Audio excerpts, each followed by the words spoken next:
La Brianne est une commune française, située dans le département des Alpes de Haute-Provence en région Provence-Alpes-Côte d'Azur. La commune de La Brianne est située en Haute-Provence, ou Provence intérieure, région plutôt enclavée et isolée. Mais elle est traversée par la vallée de la Durance, qui est une voie de pénétration naturelle dans le massif alpin. Ces deux facteurs ont joué un rôle important dans l'histoire. La Durance elle-même est une voie de communication, empruntée par les radioliers jusqu'au début du XXe siècle. Les Gaulois, puis les Romains, modèlent le paysage avec l'agriculture méditerranéenne, l'olivier est cultivé, la voie domitienne passe à proximité, et permet la pénétration du mode de vie romain. Au début du XIXe siècle, les routes RN100 et RN96 se croisent sur la commune, qui accueille également une gare sur la ligne remontant vers Grenoble. Ces voies de communication ont permis une libération rapide en 1944, dans la semaine qui a suivi le débarquement de Provence. La Durance permet également la production d'énergie hydroélectrique. Aujourd'hui, c'est l'autoroute A51 qui dessert la commune. Finalement, cette commune agricole, de faible étendue, a vu sa population croître grâce à ses infrastructures.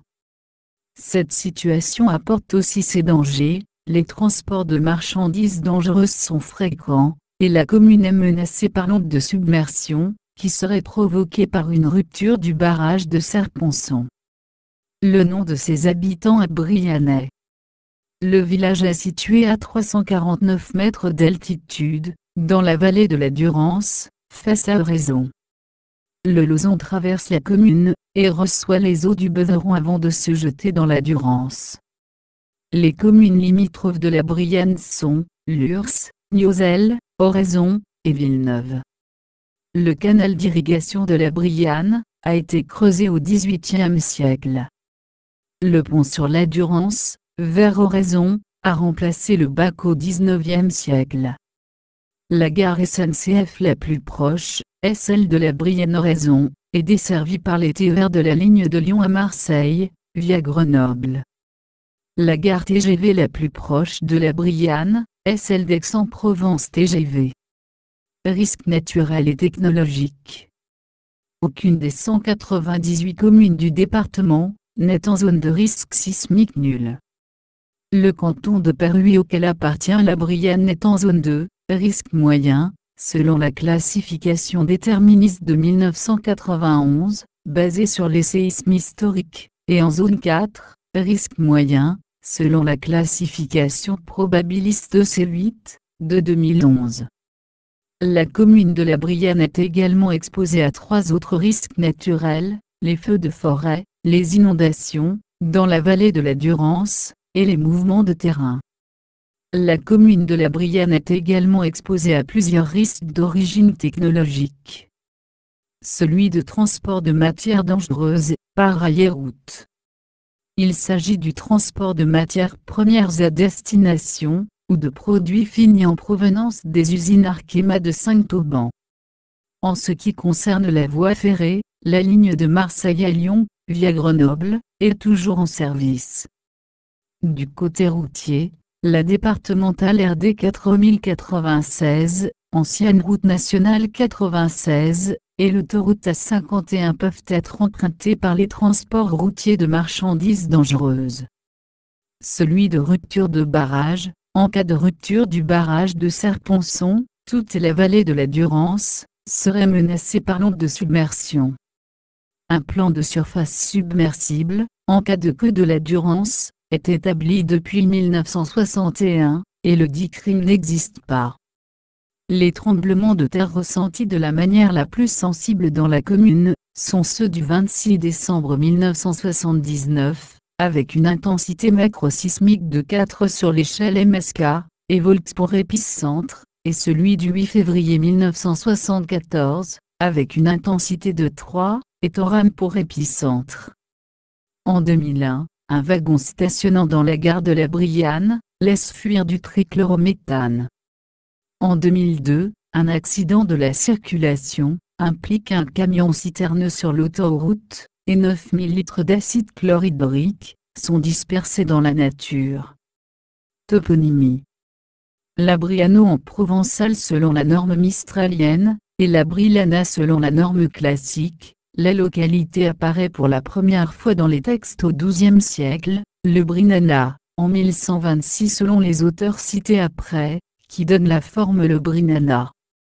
Ce nom de lieu dériverait d'un nom de personne romain, le Porillus selon Charles Rostin, le Porrinus selon Ernest Nègre. L'ajout du suffixe ana, signifiant villade, aurait donné ensuite le Brinana, puis par attraction du terme occitan brillard, le Brilana et enfin la mécoupure détachant le faux article du nom. Histoire, Antiquité. Dans l'Antiquité, le territoire de la Brianne fait partie de celui des Sogiontiques, Sogionti, dont le territoire s'étend du sud des Baronnies à la Durance. Les Sogiontiques sont fédérés aux Vaucons, et après la conquête romaine, ils sont rattachés avec eux à la province romaine de Narbonnaise.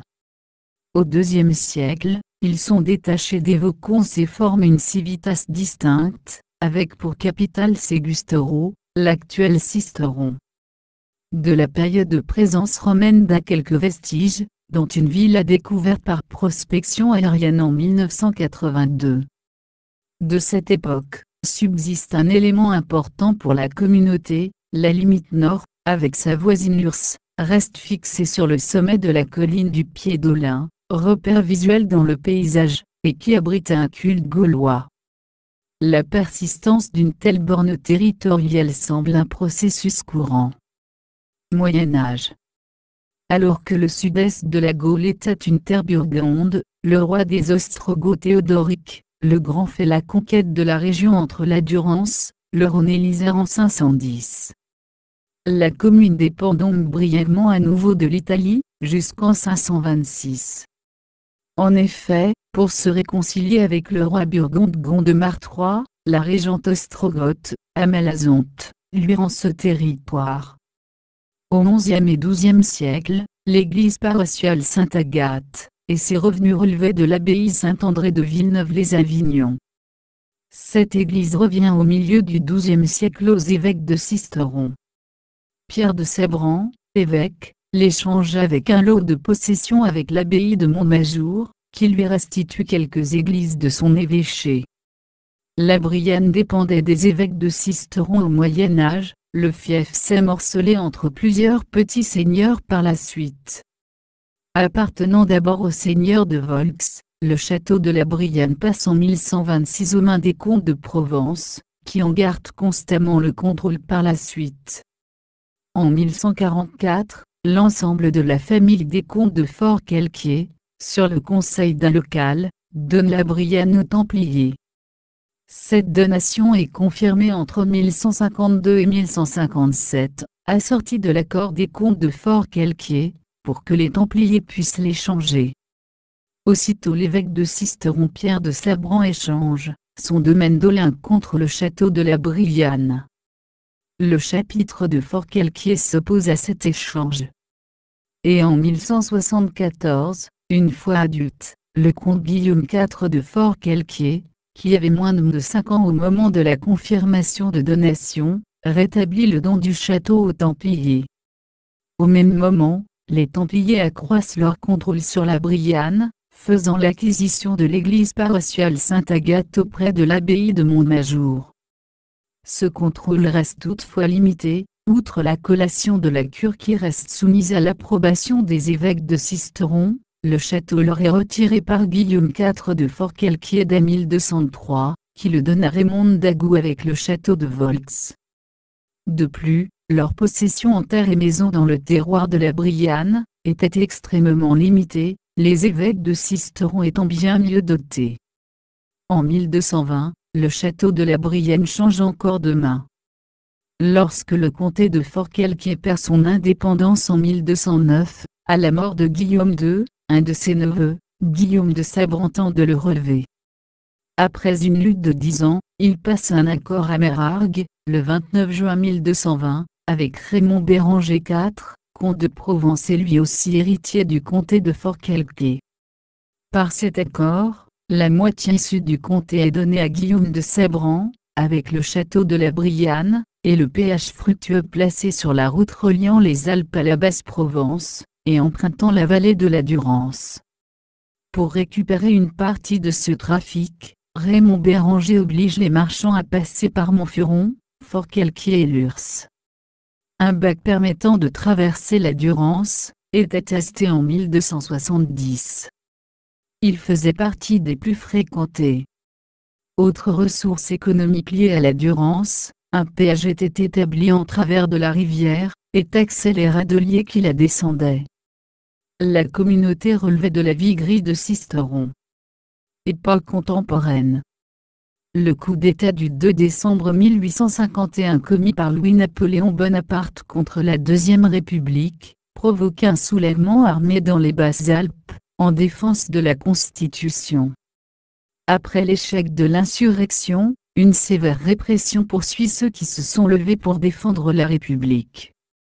17 habitants de la Brianne sont traduits devant la commission mixte, la majorité étant condamnée à la déportation en Algérie. Comme de nombreuses communes du département, la Brianne se dote d'une école bien avant les lois Jules Ferry. En 1863, elle en possède déjà une qui dispense une instruction primaire aux garçons, au chef-lieu. Aucune instruction n'est donnée aux filles, ni la loi Fallou, 1851, qui impose l'ouverture d'une école de filles aux communes de plus de 800 habitants, ni la première loi Duruy, 1867, qui abaisse ce seuil à 500 habitants. Ne concerne la Brianne. Et ce n'est qu'avec les lois Ferry, que les filles de la commune sont régulièrement scolarisées. Plusieurs chantiers modernisent la Brianne au cours des 19e et 20e siècles. Construction de la voie ferrée, et de la gare à la fin des années 1860, inauguration en 1872, par la société PLM. Construction du pont sur la Durance dans les années 1880, inauguration en 1888. Construction de la centrale hydroélectrique, inauguration en 1908, avec son canal de dérivation par la compagnie Énergie électrique du littoral méditerranéen. Construction d'un barrage de retenue sur la Durance, et doublement du canal de dérivation pour alimenter les usines électriques de la Brienne-Villeneuve, et du Largue dans les années 1930. Reconstruction de la centrale électrique en 1953. À la fin de la Seconde Guerre mondiale, 2 équipes Jetburg sont parachutées les 8 et 9 août pour préparer le débarquement de Provence en menant des actions sur les arrières allemands, et notamment contre les voies de communication. Disposant du soutien de 3000 FFI, elles prennent le contrôle de la RN 96, qui permet de remonter la vallée de la Durance, de Menescaven. Au cours des opérations suivant le débarquement, les forces alliées franchissent très tôt les premières défenses allemandes, et se lancent dans de rapides offensives de débordement, afin de couper les voies de retraite à la Wehrmacht. Une colonne, partie le 17 août de Villedeban, franchit la Durance le 20 août au sud de Mirabeau. Le 143e régiment d'infanterie US forme une colonne qui remonte la vallée de la Durance, toute la journée du 20 août et libère les villes et villages sur son passage, dont la Brianne. Jusqu'au milieu du XXe siècle, la vigne était cultivée à la Brianne. Plusieurs dizaines d'hectares produisaient un vin destiné à l'autoconsommation et à la vente sur les marchés locaux. Cette culture est aujourd'hui totalement abandonnée.